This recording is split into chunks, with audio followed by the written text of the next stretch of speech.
first time in India, independent India ki puwari de ihan han boy na sitting chief minister ama arrest over have za masigi wahan dhokari no have wahang ama maduga mari de na masigi kudu masigi lay political development sigi kana bazi lakaduru 2024 election sida kana loguda gesine. Is BJP benefiting out of it, or is Aam Aadmi benefiting out of it, or is the Indian alliance, India alliance ina kana basi logo do river have question sing sini. Ay yam ten wang kidang laksa hoke ay pabungda. Aduga ay makata pa third round the kar kumna bungna yana batan zada log jepo. Han ba wang je pabunga saki lady ba wang je sigi 𝗔𝗡𝗩𝗢𝗢 𝗙𝗢𝗡𝗠 arrest legal necessity rama oibra natragana masi political drama amara 2024 related oiba kari opinion lei hoi adugi de adam logi manungda crime toramba offense toramba sing se ange mantuna phaba aduga trial chataba se dum lejare adar maran toramba mi amu ma maralite na khona haiba ngamde tabudu bonsai khanabada yauri bedo jurisprudence of law da accusing se masi accuse puna maxi until court nama mara leire hain magi guilt si prove tawdir ngai di innocent ni hain logani haiba madi chorang leba ko aduna masigi mayam tawna basida moigi tawri basida among ta da basu tawri ne tawri haibadi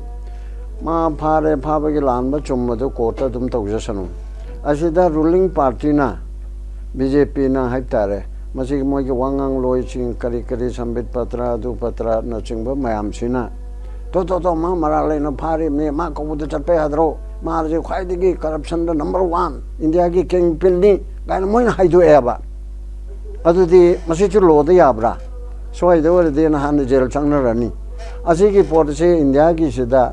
chaw garaba Indian Union si ki da tawri ba ruling party maru ina BJP na Modi ji na prime minister orakpada tawri bamong se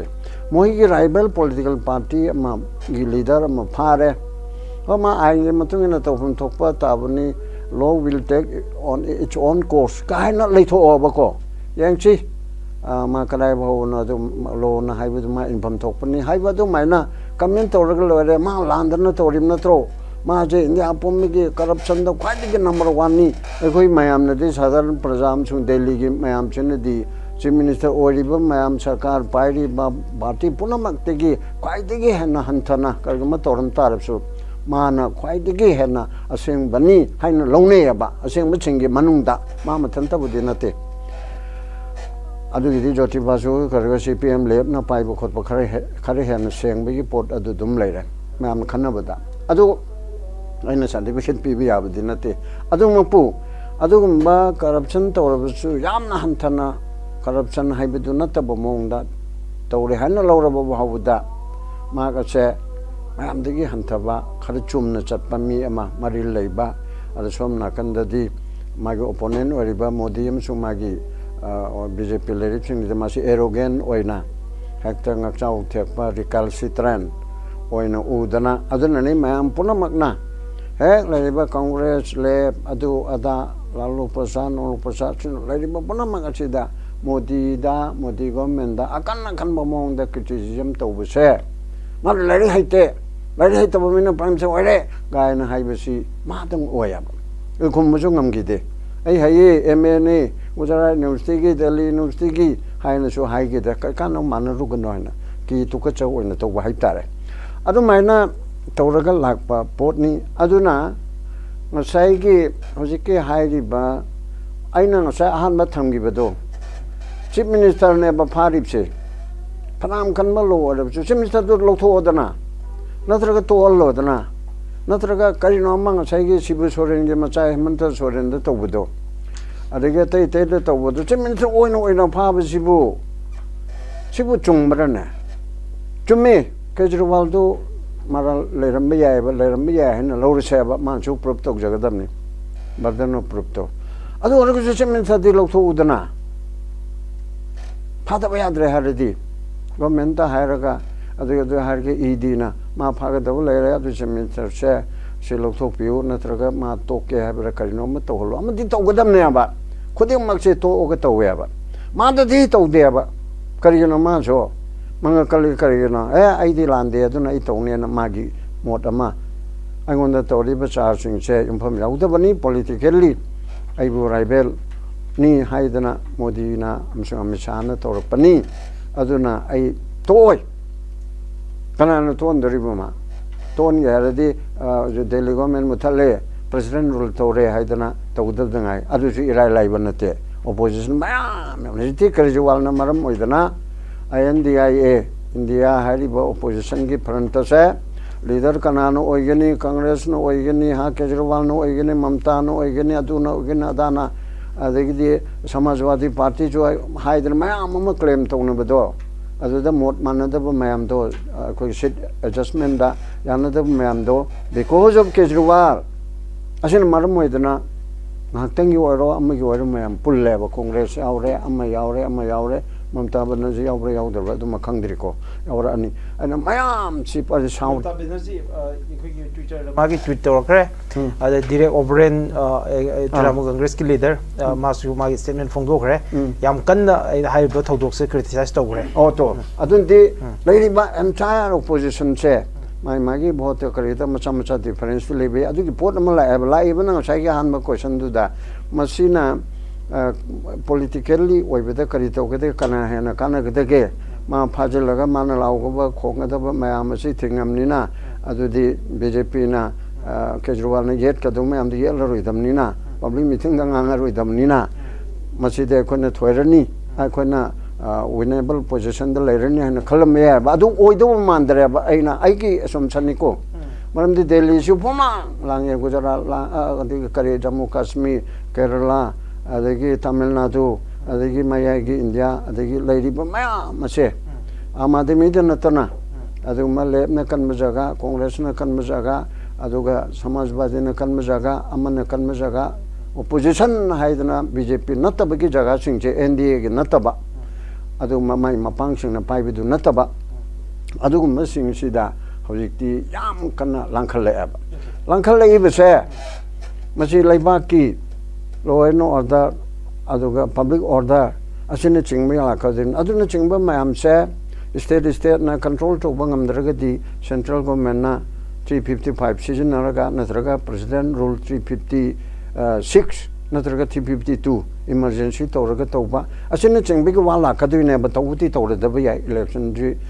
ꯊꯥ ꯐꯥꯗ꯭ꯔꯦ ꯅꯨꯃꯤꯠ 19 ꯅꯤꯄꯥꯜꯅꯤꯗꯕꯨ ꯉꯥꯏꯔꯦ ꯉꯁꯤꯗꯒꯤꯗꯤꯀꯣ ꯑꯗꯨꯅ ꯑꯗꯨꯒꯨꯝꯕꯒꯤ ꯃꯌꯥꯝ ꯑꯗꯨ ꯌꯦꯡꯉꯨꯔꯀꯥꯟꯗ ꯃꯁꯤꯗꯤ ꯑꯩꯈꯣꯏꯅ ꯁꯦꯡꯅ ꯍꯥꯏꯖꯧ ꯍꯥꯏꯔꯗꯤ ꯄꯥꯝꯒꯦꯔꯥ ꯄꯥꯝꯃꯣꯏꯔꯥ BJPꯒꯤ ꯍꯣꯏ ꯅꯦꯁꯅꯦꯜ ꯂꯦꯚꯦꯜꯁꯤ ꯑꯃꯨꯛ ꯍꯟꯅ ꯃꯣꯗꯤꯖꯤ ꯄꯥꯏꯔꯛꯄ ꯌꯥꯏꯀꯣ ꯄꯥꯏꯔꯛꯇꯕꯁꯨ ꯌꯥꯏ ꯄꯥꯏꯔꯛꯄ ꯌꯥꯏ ꯍꯥꯏꯗꯅ ꯃꯥꯒꯤ ꯍꯤꯟꯗꯨꯒꯤ ꯑꯣꯏꯕ ꯑꯌꯣꯙ꯭ꯌꯥꯒꯤ ꯀꯔꯤꯒꯤ ꯑꯗꯒꯤ ꯄ꯭ꯔꯚꯨ ꯔꯥꯝꯆꯟꯗ꯭ꯔꯕꯨꯁꯨ BJP ꯔꯣꯝꯗ ꯄꯨꯁꯤꯟꯕꯒꯤ ꯃꯌꯥꯝꯅ ꯐꯥꯒꯤ ꯑꯣꯏꯅ ꯍꯥꯏꯅꯔꯤꯗꯅꯀꯣ ꯃꯁꯤꯒꯤ ꯍꯤꯟꯗꯨꯅꯥꯏꯖꯦꯁꯟ ꯇꯧꯕ ꯈꯣꯠꯄ ꯃꯗꯨ ꯐꯕ ꯐꯠꯇꯕꯒꯤ ꯅꯠꯇꯦ ꯑꯗꯨꯒꯨꯝꯕꯒꯤ ꯄꯣꯠ ꯃꯌꯥꯝ ꯑꯃ ꯂꯩꯗꯅ ꯃꯗꯨꯗ ꯏꯟꯇꯔꯦꯁ ꯂꯧꯖꯕ ꯍꯤꯟꯗꯨꯏꯖꯝꯗ ꯉꯥꯎꯖꯕ ꯃꯤꯁꯤꯁꯨ ꯌꯥꯝꯅ ꯂꯩꯕꯅꯤ나 ꯆꯨꯝꯃꯤ ꯃꯥ ꯂꯥꯛꯄ ꯌꯥꯏꯑꯕ ꯑꯍꯨꯝꯁꯨꯕ ꯇꯥꯝꯁꯦ ꯂꯥꯛꯇꯕꯁꯨ ꯌꯥꯏ ꯑꯗꯨꯒꯨꯝꯕꯒꯤ ꯄꯣꯠ ꯑꯃ ꯂꯩꯕꯗꯨꯗ ꯍꯧꯖꯤꯛꯀꯤ ꯀꯦꯖ꯭ꯔꯤꯋꯥꯜꯗ ꯇꯧꯁꯤꯜꯂꯤꯕ ꯄꯣꯠꯁꯤꯅ ꯃꯌꯥꯝꯁꯤ ꯋꯥꯈꯜ ꯈꯔ ꯈꯟꯕꯒꯤ ꯄꯣꯠ ꯑꯃ ꯍꯧꯖꯤꯛ ꯈꯔ ꯑꯋꯥꯡꯕ ꯂꯦꯚꯦꯜꯗ ꯈꯟꯅꯔꯤꯕꯁꯤ ꯃꯥꯁꯦ ꯁꯛꯇꯤ ꯄꯥꯏꯕ ꯍꯦꯟꯃꯟꯈ꯭ꯔꯕ꯭ꯔꯥ ꯁꯛꯇꯤꯗꯨ ꯌꯧꯗꯕꯒꯤ ꯑꯃꯀꯣ ꯍꯥꯟꯅ ꯂꯩꯔꯝꯃꯤꯕꯁꯦ ꯔꯥꯖ꯭ꯌ ꯁꯚꯥꯒꯁꯦ ꯋꯥꯠꯂꯝꯃꯦꯕ ꯃꯤꯁꯤꯡꯁꯦ ꯍꯧꯖꯤꯛꯅ ꯂꯣꯏꯅ ꯍꯦꯟꯒꯠꯂꯛꯑꯕ ꯑꯗꯒꯤ ꯁꯨꯝ ꯍꯦꯟꯒꯠꯂꯛꯄ ꯃꯣꯔ ꯄꯥꯋꯔꯐꯨꯜ ꯍꯦꯟꯗꯅ ꯖꯦꯅꯤꯠꯁꯤ ꯌꯧꯈꯠꯂꯛꯄ ꯀꯥꯟꯁꯤꯗ ꯄꯥꯋꯔꯁꯤ ꯄꯨꯔꯥ ꯊꯛꯈ꯭ꯔꯕꯅꯤ ꯃꯁꯤ ꯉꯥꯎꯔꯛꯄ ꯃꯥꯜꯂꯦꯕ ꯑꯩꯅ ꯁꯨꯝ ꯈꯟꯕꯗꯀꯣ ꯑꯩꯒꯤ ꯄꯣꯔ ꯅꯣꯂꯦꯖ ꯍꯥꯏꯇꯥꯔꯦ ꯑꯩꯒꯤ ꯌꯥꯝꯅ ꯂꯥꯏꯔꯕ ꯅꯣꯂꯦꯖꯁꯤꯗ ꯃꯁꯤꯒꯤ ꯄꯥꯋꯔꯁꯤ ꯁꯨꯝ ꯍꯦꯟꯒꯠꯈꯤꯗꯅ ꯃꯈꯣꯏꯒꯤꯅ ꯇꯧꯕ ꯔꯨꯂꯤꯡ ꯄꯥꯔꯇꯤꯅ ꯇꯧꯕ ꯑꯔꯥꯟꯕꯁꯤꯡꯁꯤꯕꯨꯗꯤ ꯐꯣꯔ ꯑꯦꯛꯖꯥꯝꯄꯜ ꯑꯩꯈꯣꯏ ꯃꯅꯤꯄꯨꯔꯗ ꯄꯨꯁꯤꯜꯂꯛꯑꯒꯦꯅꯦ ꯀꯨꯀꯤꯒꯤꯅꯤ ꯍꯥꯏꯅ ꯈꯪꯅꯔꯤꯕ MLA ꯇꯔꯥꯅ ꯃꯅꯤꯄꯨꯔ ꯊꯨꯒꯥꯏꯅꯤ ꯍꯥꯏꯕ ꯐꯥꯎꯕ ꯌꯥꯔꯦ ꯀꯩꯅꯣꯗ ꯌꯨꯅꯤꯌꯟ ꯇꯦꯔꯤꯇꯣꯔꯤ ꯇꯥꯟꯕ ꯌꯥꯏ ꯁ꯭ꯇꯦꯠ ꯇꯥꯟꯕ ꯌꯥꯏ ꯑꯗꯣ ꯃꯟꯇ꯭ꯔꯤ ꯑꯣꯏꯔꯤꯕ ꯔꯨꯂꯤꯡ ꯄꯥꯔꯇꯤꯒꯤ 7 MLA ꯌꯥꯎꯔꯤꯕ ꯑꯇꯩꯅ ꯁꯧꯒꯠꯄ ꯑꯣꯏꯔꯕꯁꯨ ꯑꯗꯨꯒꯨꯝꯕ ꯂꯦꯖꯤꯁꯂꯦꯆꯔ 8 ꯌꯥꯎꯔꯤꯕ ꯑꯀꯥꯏꯕ ꯄꯥꯔꯇꯤꯅ ꯌꯥꯕ ꯅꯠꯇꯕ ꯃꯅꯤꯄꯨꯔ ꯑꯄꯨꯟꯕ ꯉꯥꯛꯀꯅꯤ ꯍꯥꯏꯗꯅ ꯄꯥꯔꯇꯤꯒꯤ ꯁ꯭ꯇꯦꯟ ꯂꯩꯔꯤꯕꯁꯤꯒꯤ ꯃꯥꯌꯣꯛꯇ ꯇꯧꯔꯛꯏꯕ ꯑꯁꯤ ꯑꯦꯛꯁꯟ ꯂꯧꯗꯦꯕ ꯀ꯭ꯔꯤꯃꯤꯅꯦꯜ ꯑꯦꯛ 153A ꯑꯗꯨꯒ 120B ꯑꯗꯨꯒ 109 ꯑꯁꯤ IPCꯒꯤ ꯑꯁꯤꯅꯆꯤꯡꯕ ꯑꯣꯐꯦꯟꯁ ꯃꯌꯥꯝꯁꯦ ꯀꯃꯤꯠ ꯇꯧꯔꯕ ꯃꯅꯤꯄꯨꯔ ꯊꯨꯒꯥꯏꯕ ꯄꯥꯝꯕ ꯑꯗꯨ ꯖꯥꯇꯤ ꯑꯃꯒ ꯃꯩꯇꯩꯒ ꯀꯨꯀꯤꯒ ꯌꯦꯡꯊꯤꯅꯍꯟꯅꯕ ꯇꯧꯔꯕ separate administration tanbigi mamingda adu MLA tara illegal oiraba criminal gi wakhalon laama haitare ase phade asi punde aduga chief minister oina leribadu sanbam kharama lana sillamado mal policy da soire policy corrupt tawre haibani ne moi harise policy corrupt tawre haibasidi karino akhoi ke corruption natraga PMNL haina haibasida pot ama phadna si tore nang leng me yadre haibana taba jingnai chakina hai mana support tawi adege akhoi workers singa amademi wartana bhot tai khoi da pesa pi worker da pesa pi ba bhot ke agenda pesa pi ba bu pesa yen bagi ro adugi worker ama na manga tarana hairaga worker na chu chumi amademi na khoi da pesa pi bhot ki chen chong ma tawna ba chen chong ma tawna ba bu je congress ki upa crore sani ka marfu manga 285 agang sonia ga rahul ga nahari do ache electoral bond sida BJP ga na more than 6000 crore ni aduga congress ki 285 crore se hoji thing bi re ba ajane advertise to ga da ba release ka da party organize to ga da chang ma khot pa myam chi leitere aduna democracy bu thing mani ga no congress ki oina hairi ipse aduna sigum me ki pot ama lakpasida magi case to ki merita mamada thoina changmana taba adudi trial court na tawjasanu phari begi mong che